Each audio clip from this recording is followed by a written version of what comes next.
کوئی کہیں منتظر ہے، کوئی کہیں منتظر ہے، نستورہ کہاں منتظر ہے، بحیرہ راہب کلی ڈال کے شام کے راستے میں بیٹھا ہوا ہے۔ اس نے مذہب کی کتابوں میں پڑھا تھا کسی دن اس نے یہاں سے گزرنا ہے، وہی کلی جو ہے وہ ڈال کے بیٹھ گیا۔ وظیفہ کیا پڑھتا ہے؟ روزانہ صبح چھت پہ چڑھ جاتا ہے اور حجاز کی جانب سے آنے والے قافلے دیکھتا رہتا ہے۔ اللہ اکبر۔ اور شام کو جب اندھیرے گہرے ہو جاتے ہیں اور کلی کے اندر آ کے سو جاتا ہے، یہی وظیفہ کرتا ہے۔ شب ہجر کی سختیاں کوئی اس سے جا کے پوچھے، شب ہجر کی سختیاں کوئی اس سے جا کے پوچھے، تیری راہ تکتے تکتے جسے صبح ہو گئی ہے۔ تو شام سویرے اسی کا، اس کا وظیفہ یہی ہے۔ پھر ایک دن وہ مقصود بھی آ گیا۔ اللہ اکبر۔ اس نے پہچانا کیسے کہ اس قافلے میں وہ ہیں۔ مشکات اٹھائیے اور کتب حدیث اٹھائیے، تاریخ کی کتب اٹھائیے، سیر کی کتب اٹھائیے۔ اس نے دیکھا کہ دائیں بائیں کے اشجار سجدہ ریز ہو رہے ہیں، تو وہ آج نیچے اتر آیا۔ تو اس کے جو ماننے والے تھے ان کو بڑی حیرت ہوئی، یہ تو شام سے پہلے نیچے نہیں اترتے، آج وظیفہ جلدی پورا کیسے ہو گیا؟ تو انہوں نے کہا جناب، کہا جلدی آج کھانا تیار کرو، یہ جو لشکر آ رہا ہے، یہ جو قافلہ آ رہا ہے، اس قافلے کی ہم نے دعوت کرنی ہے۔ اللہ اکبر۔ کھانا پکنے لگ گیا، اتنے میں قافلہ بھی آ پہنچا۔ تو قافلے والوں کو کہا گیا آج دوپہر کا کھانا آپ کا ہمارے پاس ہوگا۔ یہ قافلہ پہلے بھی یہاں سے گزرتا تھا، عرب تاجر جب شام جاتے تھے تو یہیں سے گزر کے جاتے تھے، اور اس کی کلی یہاں موجود تھی، اور یہ یہاں کبھی رکتے بھی تھے، لیکن کبھی اس نے پوچھا بھی نہیں تھا، التفات بھی نہیں کیا تھا۔ آج پہلا موقع ہے کہ کہا آج تمہاری دعوت ہے۔ انہیں بڑی حیرت بھی ہوئی اور خوشی بھی ہوئی۔ مسافر کو کھانا مل جائے تو پھر وہ تو بہت خوش ہوتا ہے، تو اسے خوشی بھی انہیں ہوئی اور پھر حیرت بھی ہوئی کہ یہ پہلے کبھی پوچھتا بھی نہیں تھا، آج کیا خاص وجہ ہے کہ ہماری دعوت کی جا رہی ہے۔ خیر، کہا ٹھیک ہے۔ جب کھانا تیار ہو گیا تو کہا آ جاؤ۔ تو ایک بہت بڑا درخت تھا اس کے کنیسا کے ساتھ، جس کا بڑا گھنا سایہ تھا، سارے وہاں آ کے بیٹھ گئے۔ حضور علیہ السلام بھی چونکہ ساتھ تھے، اور حضور کو سامان کے پاس چھوڑ آئے، اور یہ آیا اور جس طرح کوئی چیز ڈھونڈتا ہے تو کہتا تمہارا کوئی شخص تو نہیں رہ گیا؟ کہا نہیں، سارے آ گئے ہیں۔ کہا نہیں کوئی؟ کہا ہاں، ایک نوجوان ہے، نوعمر ہے، اس کو ہم اپنے سامان کے پاس چھوڑ کے آئے۔ اللہ اکبر۔ میرے والد گرامی یہاں ایک جملہ کہا کرتے تھے، مجھے یاد آ گیا، فرمایا کرتے تھے کہ اس نے کہا کیسی بارات ہے جو دولہے کو چھوڑ آئی ہے؟ تمہیں کون پوچھتا تھا؟ تم پہلے بھی تو گزرتے تھے، کبھی ہم نے پوچھا تھا؟ یہ ایسی بارات ہے جو دولہے کو چھوڑ آئی ہے، تمہیں کون پوچھے گا؟ تو حضور علیہ السلام کو جب لے کر کے آئے تو ظاہر ہے جتنا بھی درخت کا سایہ تھا اس میں لوگ براجمان تھے، بیٹھے ہوئے تھے، تو حضور آ کے دھوپ میں بیٹھ گئے، تو درخت نے الٹ کے سایہ حضور پہ کر دیا۔ اللہ، بادل بھی سایہ کرتے تھے، درخت بھی سایہ کرتے تھے۔ تو پھر اس نے حضور کا ہاتھ پکڑ کے کہا ھذا سید العالمین، ھذا سید المرسلین۔ تو دنیا انتظار کرتی رہی، بحیرہ راہب انتظار کرتا رہا، نستورہ انتظار کرتا رہا، تبہ ہمجری انتظار کرتا رہا، نبی انتظار کرتے رہے۔ حضرت عیسیٰ اپنی قوم کو بٹھا کے حضور علیہ السلام کی مدح و ستائش سنا رہے ہیں۔ انجیل برنباس میں آج بھی یہ لفظ موجود ہیں، اگرچہ بہت ساری تحریف راپ آ گئی ان کتابوں میں، لیکن کچھ نشانات تو آج بھی ہیں۔ تو وہاں لکھا ہے کہ حضرت عیسیٰ نے جب کہا کہ لوگوں میرے بعد اب وہی آئے گا، تو ایک حواری اٹھا، اس نے کہا کہ حضرت جس کے قصیدے آپ بھی پڑھ رہے ہیں، کیا وہ آپ سے بھی افضل ہوگا؟ ہر امتی کا خیال تو یہی ہوتا ہے نا کہ میرے نبی سے افضل کون ہو سکتا ہے، مرید بھی یہ سوچتا ہے کہ میرے پیر سے افضل کون، حقیقت ہو یا نہ ہو لیکن سوچنے کا انداز یہی ہے۔ ہر شاگرد سوچتا ہے میرے استاد سے بہتر کون ہے، ہر بیٹا سوچتا ہے میرے باپ سے بہتر کون ہے، ہر جو ہے وہ کارکن کہتا ہے میرے لیڈر سے بہتر کون ہے۔ یہ آج کل جو سیاسی کارکن ہیں اپنے لیڈروں کے بارے میں کتنے پر امید ہیں اور کتنی ان کی محبتیں ہیں، تو ظاہر ہے وہ لیڈر مانتے ہیں تو محبتیں ہیں۔ اور ہر امتی اپنے نبی کے بارے میں سوچتا ہے کہ میرے نبی سے بہتر کون ہو سکتا ہے۔ وہ تو بدبخت ہے جو نبی بھی مانے اور عیب بھی نکالے۔ محبوباں تے نکتہ چینی جڑا کرن تو باز نہیں آوندا، اصل منافق جانی اس نو او جھوٹے پیار جتاوندا۔ سانو دسیا عشق دے مفتی جڑا مڑ مڑ پیا فرماوندا، آزم جتھے دل لگ جاوے اتھے عیب نظر نہیں آتا، ہو بھی تو نظر نہیں آتا، ہو بھی تو نظر نہیں آتا، اور جہاں ہو ہی نہ، جہاں عیب ہو ہی نہ، وہ کمال حسن حضور ہے کہ گمان نقص جہاں نہیں۔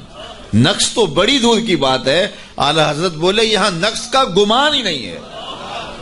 خلقت مبرأ من کل عیب، حضرت حسان رضی اللہ تعالیٰ عنہ بولے ہر عیب سے پاک تخلیق کیے گئے ہیں۔ اللہ اکبر، خلقت مبرأ من کل عیب کأنک قد خلقت کما تشاء، کوئی عیب رکھا ہی نہیں گیا۔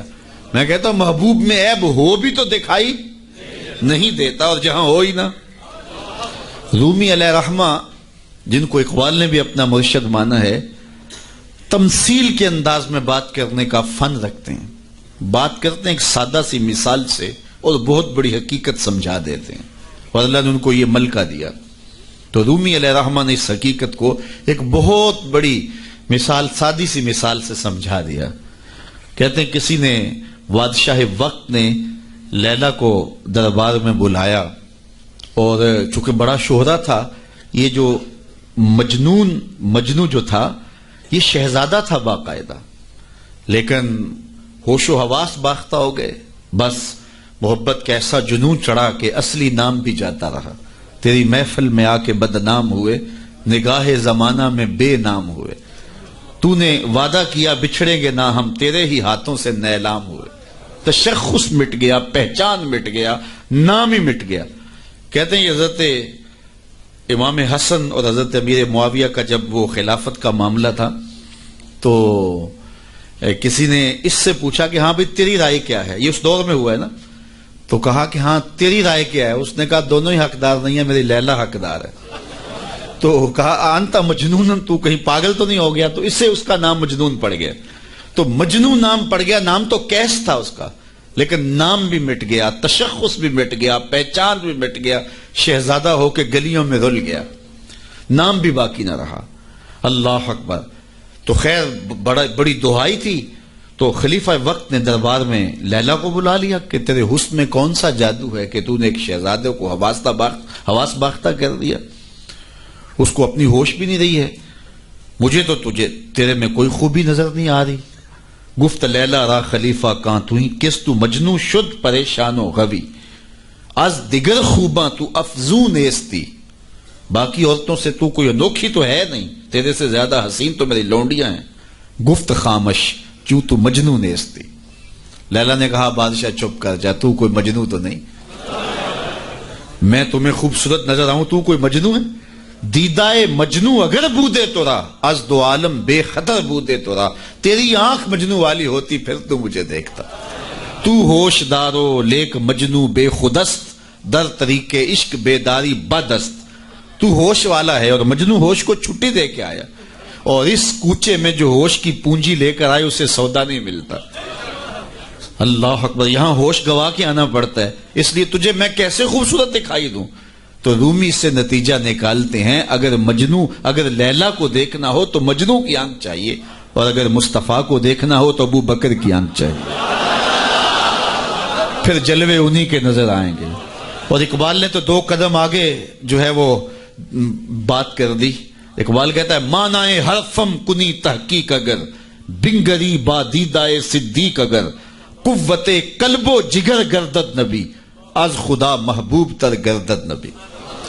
اللہ اکبر، اقبال نے کتنی کمال کی بات کر دی۔ کہا کہ اگر میں تحقیقی بات کروں، معنی حرفم، اللہ اکبر، میں اگر اپنے معنی حرف کی تحقیق اور جستجو کے دائرے میں آ کے بات کروں اور پھر صدیق اکبر کی آنکھ سے دیکھوں تو میں جدھر دیکھوں جلوے محبوب کے دکھائی دیں۔ اور اگلی بات کر دی، اور اس کی مجھے تشریح کرنی پڑے گی اگر جو ہے وہ اس کا میں ترجمہ کروں، از خدا محبوب تر گردد نبی۔ اقبال کہتے ہیں کہ خدا سے بھی نبی محبوب لگنے لگ جاتے ہیں، تو اس کا کیا معنی ہے؟ تو اس پر بہت کچھ کہا جا سکتا ہے، لیکن سادہ اس کا مفہوم یہ ہے کہ خدا کی چوکھٹ تک رسائی نصیب ہوتی ہے تو پھر بھی شکریہ نبی کا ادا کرنا پڑتا کہ آپ نہ ہوتے تو یہ در بھی نہ ملتا، یہ دہلیز ملی تو آپ کی وجہ سے ملی نا۔ اسی لیے سجدہ کر کے، رکوع کر کے، قیام کر کے، سب کچھ کرنے کے بعد پھر ہاتھ باندھ کے کہا السلام علیکہ ایھا النبی، اے محبوب تمہارے اوپر سلام ہو جس نے مالک کی دہلیز دکھائی، جنہوں نے مالک کی چوکھٹ دکھلائی، ورنہ آج بھی اندھیروں میں بھٹک رہے ہوتے اگر آپ تشریف فرما نہ ہوتے۔